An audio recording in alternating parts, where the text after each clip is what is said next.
السلام علیکم دوستو، کیسے ہیں؟ امید کرتے ہیں سب خیریت سے ہوں گے۔ آج ہم لائے ہیں آپ کے لیے ایک اور نئی اور انفارمیٹیو ویڈیو۔ آج کی اس ویڈیو میں ہم بات کریں گے فلوجن 50 mg کیپسول کے بارے میں۔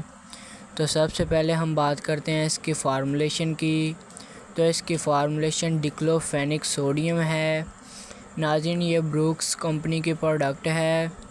تو ناظرین، اگر آپ ہمارے چینل پر نئے ہیں تو ہمارے چینل کو سبسکرائب کرنا، بیل آئیکن کو آن کرنا تاکہ ہماری آنے والی ویڈیوز کی انفارمیشن سب سے پہلے آپ تک پہنچ سکے۔ تو چلتے ہیں اپنی ویڈیو کی جانب۔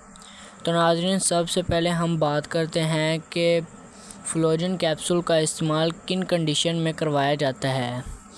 تو ناظرین، فلوجن کیپسول کو ہڈی ٹوٹنے کے بعد ہونے والے درد کو کم کرنے کے لیے استعمال کروایا جاتا ہے، اور اس کے علاوہ کمر کے درد کو کم کرنے کے لیے استعمال کروایا جاتا ہے۔ مسلز کے کھچاؤ اور جسم میں ہونے والے درد کو کم کرنے کے لیے بھی فلوجن کیپسول کا استعمال کروایا جاتا ہے۔ اور ناظرین، اس کے علاوہ گردے میں ہونے والے درد کو کم کرنے کے لیے بھی اس کیپسول کا استعمال کروایا جاتا ہے، اور اس کے علاوہ گردن اور کندھوں کے درد کو کم کرنے کے لیے بھی فلوجن کیپسول کا استعمال کروایا جاتا ہے۔ تو ناظرین، اب ہم بات کرتے ہیں کہ فلوجن کیپسول کے استعمال سے ہمیں کون کون سے سائیڈ ایفیکٹ یعنی نقصان ہو سکتے ہیں۔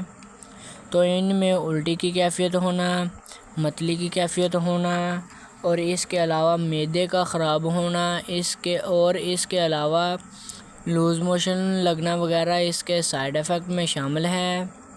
تو ناظرین، اب ہم بات کرتے ہیں کہ فلوجن کیپسول کا استعمال کن مریضوں میں نہیں کروایا جاتا۔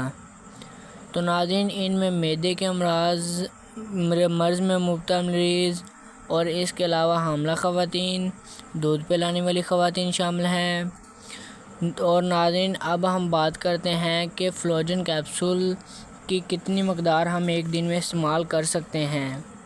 تو ناظرین، اس کیپسول کو ایک صبح اور ایک شام کو کھانا کھانے کے بعد استعمال کر سکتے ہیں، اور اس کے علاوہ اپنے ڈاکٹر کے مشورے کے مطابق ہی ہم اس کیپسول کا استعمال کر سکتے ہیں، اور نہ کہ ہمیں چاہیے کہ ہمیں اسے خود سے استعمال نہیں کرنا چاہیے، اور استعمال سے پہلے ایک بار اپنے ڈاکٹر سے ضرور رجوع کر لینا چاہیے، اور اس کے مشورے سے ہی اس کیپسول کا استعمال کرنا چاہیے۔ تو ناظرین، یہ تھی ہماری آج کی ویڈیو۔ امید کرتا ہوں ہماری آج کی ویڈیو آپ کو اچھی لگی ہوگی۔